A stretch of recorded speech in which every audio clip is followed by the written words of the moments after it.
Hello, amazing entrepreneur, and Happy New Year. It's 2018 and it's the start of the new heart-centered business podcast. That's right, hashtag ladyposse and my blog are getting a huge makeover and they're all coming together as one gorgeous content stream for you in 2018. And today is our first episode. In today's episode, we're going to be talking about the secrets to your success in 2018, and I'm specifically going to be focusing down on your goals and your plans for the year. So let's get started.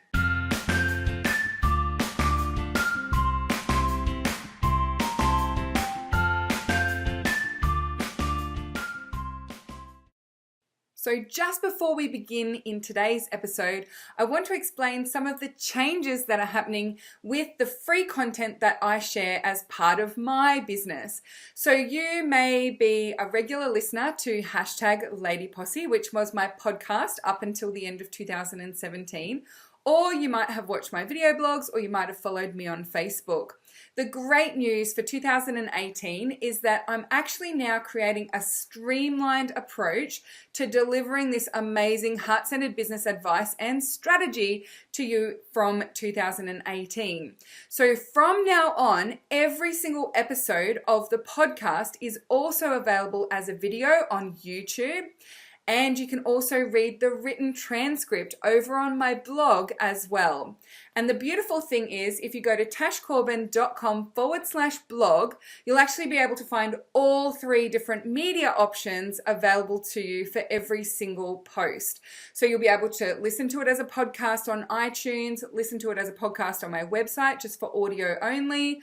You can watch the video on my website or over on the YouTube channel. And there on the blog, you will also see the written version of that blog post. So regardless of whether you're an audio, video, or a written and reading kind of person, you will be able to enjoy the beautiful information that I've got to share with you and get inspired and ignited in creating more success in your business. So let's get on with today's episode, and today's episode is number 126. So regardless of where you're listening, watching, or reading this, you can find all the links and extra info and show notes at tashcorbin.com/126, because this is episode 126. What we're talking about today is how to set yourself up for 2018. And I've called it the secret to how you're going to set yourself up for success in 2018.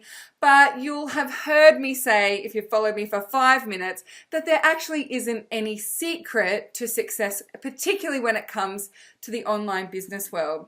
I really think that there are 4 big keys to consistently growing your business and ensuring that you're on the right track. Number 1 is to have a solid business strategy. Be smart about who you take strategic advice from. Implement one thing at a time when it comes to business strategy and trying out new things in your business. Treat it like a fun experiment and surround yourself with other heart-centered, amazing women who will cheer you on and also help inspire you with ideas and insights as to the right business strategy for you. Number 2 is to consistently implement, and there's no secret to that one, right? We know if we consistently just do 1-2 things a day, we get way further down the track than trying to have these huge influxes of activity, and we're doing all of these things, and at the end of the day, we've been super busy, we haven't actually achieved anything. So we want to consistently implement the important, powerful, inspired actions that are going to move us forward in our business strategy. Number 3 is to consistently focus on your mindset and yourself. This includes your energetic well-being, your health and well-being, as well as what's going on up there in your noggin as you go through this business journey, because we know that starting a business and trying to run a business is one of the most powerful and intense personal development experiences we could possibly put ourselves through. And the more that we are aware and pay attention to our mindset, our energy, and our health and well-being, the more we're setting ourselves up for success in our businesses, as well as all the other beautiful flow-on effects. And then number 4 is just to review and repeat regularly. So consistently setting aside time to review what have you done, what worked, what didn't, what do you need to stop, start, continue, do that plan, get that strategy in place again, and then move on for the next round of whatever it is that you're implementing. So there really isn't any secret to success when it comes to running an online business. One of my favorite mentors, Denise Duffield Thomas, says there are no advanced strategies. There are just people who are implementing them in advanced and more sophisticated ways because they've done it consistently enough that they can actually start to outsource it, automate it, and really make it work effectively as a system. So with all of that being said, what I thought I'd do for you today is talk about goals and planning, because it's the hot topic of January. It's the hot topic for the start of 2018. And I do have some advice on how to make sure you set goals that really work for you, and also how to create a plan that you'll actually implement, that actually drives the direction of your business and actually moves you towards your goals, instead of being one of those pretty things that you fill in and makes you feel all warm and fuzzy for a few days and then ends up gathering dust on the shelf. So let's talk about goal setting first and foremost. I love setting goals. I probably set goals way too often because they excite me. I find it addictive. I really love sitting down and visioning out what I'm going to be doing in the future, getting clear on what my goals are, and moving myself closer towards them. But when it comes to goal setting, I found through delivering my 100 Days of Color program in particular that there are two kinds of people when it comes to setting goals. So there are those people like me who find audacious, crazy stretch goals hyper motivating, and even if we never hit them, we still love them. That has definitely been my experience of goal setting, and particularly in my business. The 100 Days of Color is a program where we create a stretch income target and we use progress art to track our way towards it. I've run the 100 Days of Color program 5 times now. I've done this process 5 times now, and I've never actually hit my target, but I have almost doubled my income most times around. I've stretched myself and my business has grown, and I've had some amazing insights into what's going on with my mindset. And I actually don't care that I've never actually hit my goal in the 100 days. I always hit it within the half year. I get there eventually. It doesn't really bother me that I don't hit it. But there are other people for whom that would actually be really devastating. They don't necessarily have that resilience, or maybe it's just a personality type thing where if you're not actually consistently hitting your goals, you find it really demotivating. If you've got these giant goals that you're setting all the time and you're just never getting there, some people find that really demotivating and actually doesn't serve them.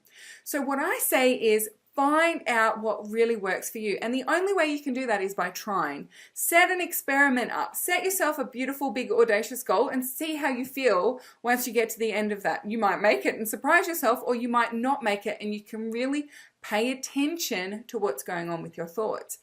A shortened version of that is the 7-Day Fast Money Challenge that I also run consistently throughout the year. And we see people who set big goals for themselves, and after 2 or 3 times not getting anywhere near their goals, they say, you know what, I'm just going to set myself a little goal this time and see what happens with that. That is perfect, because what you're doing is gathering information about what works for you and creating a system and a way of goal setting that's going to motivate and drive you towards great results, and it's going to work for your personality and the way that you operate. So that's my first kind of piece of information about goal setting, and my first kind of piece of advice. And just be okay with that. It's not, one type is not better than another. Like, honestly, I think that sometimes that propensity of me to set these big, giant, hairy goals sometimes means that I take my foot off the pedal with it. I stop focusing on it for a while. I get a bit bored by them because I'm not going to make it. But I have strategies and ways to keep myself focused on that, and I work with that type. Whereas for those people who find those smaller goals more motivating, they find hitting the target and having that sort of incremental increase is much more motivating for them. If you work with that, you can have big step incremental increases. And I know a lot of people who operate that way, and they've got to their goals way faster than I have. They've actually increased their income way beyond the percentages that I have because they've worked with what works for them. And so I just want to be really clear that it's not that it's one is better than the other, it's just that it's different and you want to work with who you are and what works naturally for you. So pay attention to that self-talk about your goals and give yourself the time and space to notice how you feel as you're working towards them. That's why I created the 100 Days of Color program. That's why I'm so passionate about income tracking every day, because it creates that time and space for you every single day to just tune in and look inwards and say, how am I feeling about that today? So pay attention to it. One exercise that I really love to do is the heart shield exercise. And this is a little journaling exercise that I've created, and it's expanding on the existing shield journaling. So shield journaling is where you draw a circle on a page, and on the outside you write what you don't want, and on the inside you write what you do want. But what I've done is actually put 3 layers into my heart shield journaling. So I write down what I don't want, and then the center I write how I want to feel, and then in between I write what I want to do. And I find this a really beautiful, powerful process for me to journal about my thoughts and feelings about what's going on for me, and particularly in relation to my goals. So if you would like to do the heart shield exercise, I actually have an explanatory video and a downloadable worksheet, and you can find those here at the episode today. So if you go to tashcorbin.com/126, then you'll be able to find the links to the Heart Shield video and the free downloadable Heart Shield template that you can use to do that exercise. So I explain that in a little bit more detail. So they're my kind of key pieces of advice about setting goals and setting yourself up for success in 2018. The second part is actually the planning side, and I've been running planning workshops for people who've purchased the Heart and Soul Planner. I have a 2018 planner that I offer my planner every year, and so we have some workshops that go with that. We've just finished those, and it's been awesome to help people get really clear, solid business plans in place that they know they're actually going to action. So when I talk about business planning, I might be a little bit different to the way that other people talk about it, because I know that a lot of people recommend that you have a year-long business plan, and then you have a quarterly business plan, and then you have a monthly business plan, and you have like all of these layers of planning that are going on. Whereas I actually only have 2 layers to my business plan. Number one, I have year-long goals. So that's what I help people to do through the Heart and Soul Planner. So it's looking back on the previous year. So in this one, it's looking back on 2017. What were the wins? What were some of the challenges and tough moments? What were the lessons? What are you carrying forward? What were your results? Those sorts of things. And then what are the goals for 2018? And we actually go through a very detailed analysis of the business. But that's all I really do on a year-long basis. I'm not in January writing detailed plans for November. And I'm moving more and more and more towards longer-term planning as my business grows. But I have found up until now, 4.5 years into my business, that really planning by the month or the quarter in terms of detailed action planning is all I need. I don't need detailed action planning and a detailed business plan on exactly what I'm going to be doing for the full year in advance, because I actually don't know. I need to be responsive and flexible in my business. I'm still learning what programs work really well, what ideas are actually really coming to fruition well, what launches failed and what launches were hugely successful.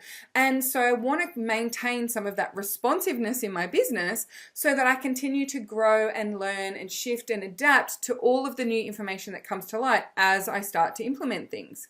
So what I do is I set myself goals for the year, and then I just have a detailed week-by-week action plan for a set period of time. Now, when I'm working with my clients, I usually recommend that if you've been in business for a short amount of time and you really need to be flexible, the more flexible you need to be with your business plan, the shorter term you do those weekly action plans for. So I actually have some clients that I work with who literally just plan a week at a time. That's all they're doing is an action plan 1 week at a time. Because from week to week, they're learning which offers resonated. Did that freebie work well? Did that promo for that webinar actually get results? Did those Facebook ads work, or whatever it is that they're using as part of their business strategy? And then they're mapping out the next week, and then they're mapping out the next week. Then as you start to get clearer on your foundations, such as your messaging, your marketing system, how you're bringing clients into your business and how you deliver, then you can do those weekly action plans a little further in advance. So for the first 3 years of my business, I planned a month in advance at a time. And so I would set myself up at the start of the month and I would know, okay, week 1, I'm doing this, week 2, week 3, week 4, this is what I'm promoting, this is what I'm focused on, this is what I'm building behind the scenes, and this is how I'm growing my list. So I had some idea of the core things that I needed to achieve each and every week for that whole month. And then the end of month would come and I'd plan the next month. And the end of month would come and I'd plan the next month. Then as I brought on team members, my business became more and more structured. My launches started to become a little bit longer, so I needed to have a bit more warning time. I needed to prepare my team for what was going on. I could do my content a lot further in advance because I knew what was coming. Then my weekly action plans I would do about a quarter in advance. So now I'm getting to about 5 to 6 months in advance of having every single week mapped out as action plans. And I know exactly what I need to do. But I'm 4.5 years into business and going for $1 million year this year. And I now have a team of 5 people that I need to make sure are really on board and understand exactly what's going on as the business moves forward. So there's only 2 real components to my business planning. It's that year-long vision, so that's my goals and really real clarity on where I want to be and what I want to achieve in that year, and then the weekly action planning, and that's done either a week in advance or a month in advance or a quarter in advance. It just depends on how much in advance you need to be planning out the exact actions in your business. So that's my insight into business planning. It's quite different to the way that a lot of other people teach it, but I find it's the most flexible, it's the most responsive, it's the simplest way that I can ensure I'm getting the right things done and moving my business forward without spending hours and hours and hours over planning things that are never going to eventuate because I need to be responsive and that thing didn't actually work, so I'm never going to do it again. But I had it scheduled out that I was going to do it 4 times this year, but the first time I tried it, it didn't work, and actually I don't really enjoy it, so I'm not doing it anymore. So I'm very, very conscious of making sure that I stay flexible, stay responsive, stay curious about what's working and what's not in my business, and then moving on forward from there. So my final key insight and my final key piece of advice for ensuring your success in 2018 is to jump on the Simplify bandwagon, because so many people have really resonated with that message since I first started sharing it in September after the Heart Center Business Conference. I was talking about how I'm going to be really focused on simplifying in my business and going like crazy deep into this simplification journey. And so many people were like, oh my gosh, that message was like, you were talking to me. I really need to hear that. And now that has been a big focus for me for the last 3 months. It's going even further in 2018. When we were doing our business planning strategy sessions and the last few academy calls, we talked about how we could all focus on that simplification as we move into 2018. And really, I just want us to be really good bosses for ourselves. We are the boss of our business. And would you love to work for someone who made it really simple and easy for you to succeed? Or would you love to work for someone who overloads you, has you working on 20 different things at once, and has you completely scattered and not really getting anywhere with anything? Which would you prefer to work for? Be a great boss for yourself. So if you're listening to this in January 2018 and you'd like to grab a 2018 planner, you can still get them now. They are at tashcorbin.com/2018. 2018.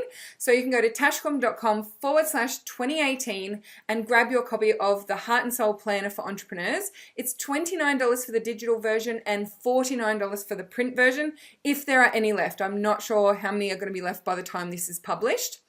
And if you're listening after January 2018, or you're not wanting to look at a yearly planner, but you want to have that action planning approach to your business, then go and check out the Lady Posse library, because I actually have my monthly planning worksheet in there. It helps you to set your goal for the month, set up your focus, be clear on what it is that you're doing, and then it has that week by week action plan for the month. So it's a really beautiful, simple planning template, and you can grab that for free at tashcorbin.com/library.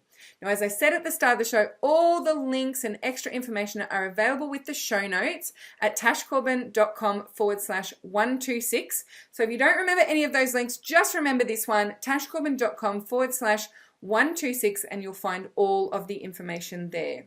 Thank you so much for joining me for this episode of the Heart-Centered Business Podcast. Whether you're watching, listening, or reading what's going on with me in 2018, I am so blessed to have you as a member of the Lady Posse, and I look forward to all of our amazing success in 2018. Until next time, I've been Tash Corbin, you've been a fabulous listener, and I cannot wait to see you shine.